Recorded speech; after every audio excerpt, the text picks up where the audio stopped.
Okay, ladies and gentlemen, quick, fast, and in a hurry. This is for anybody who's specifically having audio popping issues when it comes to Elgato capture software. This is not a one-fits-all solution. This is just something that I have been tinkering with recently, and I got it to kind of sort of work. It's a ratchet setup, but again, it's something that works, at least temporarily. And keep in mind, this is also in usage with OBS, Wavelength, as well as the 4K capture utility that they provide. Now, if you're not using Wavelength, you can still proceed without it, but I'm going to leave that on you to actually troubleshoot. But pretty much, if you don't, for the uninitiated, you can just skip the wavelengths. You can just skip the wavelength thing altogether, and it just comes down to pretty much the first and third set of directions. So for your 4K capture utility, when you have that installed, obviously you hook it up to your device. You set it up in the way that you want it to be set up. So from general, device, picture, recording, you're going to set that up however you want to set it up to whatever device you're going to want it to set up. And finally, the most important thing that you will need out of this software is your audio input. Rename, or not rename, but change the audio input to whatever the audio line of your device is. In my case, again, I'm using a 4K 60 Pro Mark II. That is my audio input. Perfectly fine. Tap OK. And then we can close out of that 4K capture utility altogether. We no longer need it for this tutorial. Now, if you're going through setting up everything correctly with Wavelength software, again, everybody else who's not using this software, feel free to skip it. But you're going to add an additional channel, and that's going to be your game capture channel. You can leave this on. Don't worry, we're about to get rid of it. I'm doing this for sake of example.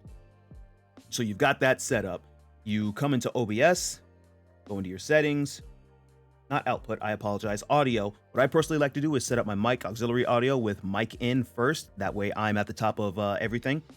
And then you have your Wavelength stream output, or whatever other audio mixer or whatever other audio device that you have coming into your mic auxiliary audio too. Essentially, you want to put your own voice first.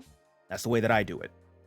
And then depending on your mixer settings and how you want to label it, obviously you can just change it depending on whatever. You can just change the order depending on whatever your preferred flavor is. We're not done with the Wavelength setup though yet, so leave everything up. Now, once you have all of that configured, your 4K utility is good. You have what should be the correct setup, how Elgato wants you to set this stuff up.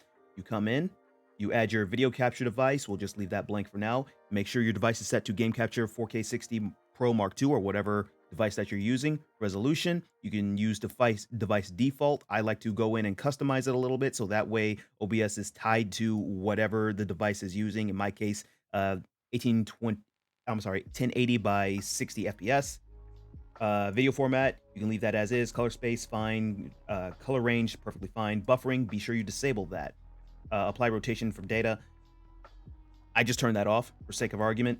And audio output mode, be sure that's on capture audio only. Okay, whoops. Everything's perfectly fine. I have my switch. Switch visuals up, running, and ready to go. Now, here's the problem that a lot of you are going to be facing.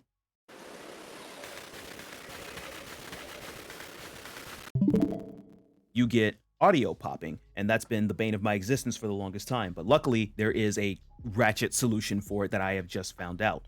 The first thing you're going to want to do is go into your Wavelength software. Again, if you are using it, disable that altogether. You do not need that audio line for your game capture. I'm sorry, for your video device capture, and that's only in the Wavelength software. But after you've disabled that, next thing you're going to want to do, go into your sources and add input capture, and you can name this whatever flavor of the month that you want. Personally, I would name it in conjunction with whatever device I'm using to capture the video and audio from. So I would name it Switch Audio 2. It won't take Switch Audio 1 because it's in use somewhere else. And then for your device, be sure you change that again to what you set your audio device for your 4K capture utility is. Okay, once you have that set, in my case again, 4K 60 Pro Mark II, hit OK. So from here, you're going to want to go into your advanced audio properties for your new input device that you just configured, and you need to change that specific device to monitor and output.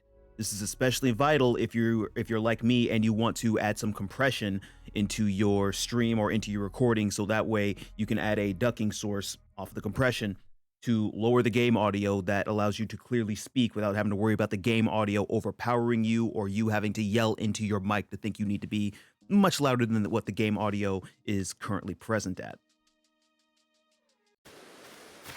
Nice, clean, and crisp.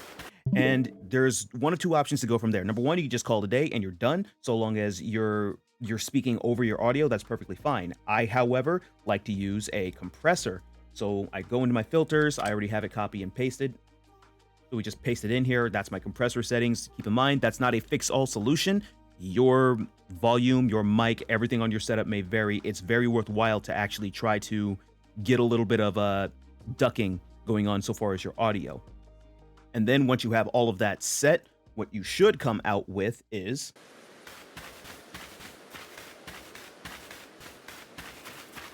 you should be hearing smooth and clear audio, as well as you should be hearing that audio in the background just duck just a hair if you set up your other settings correctly in your track side to where you can speak over it. And not only will it duck in OBS, but also it should duck in your recordings and as well as for your audience. Ladies and gentlemen, thank you for coming to my TED Talk. If you have any questions, comments, and or concerns about this setup, by all means, feel free to leave it in a comment down below, and I'll try to do my best to answer it to the best of my ability. Stay safe and have a good one. I'm out.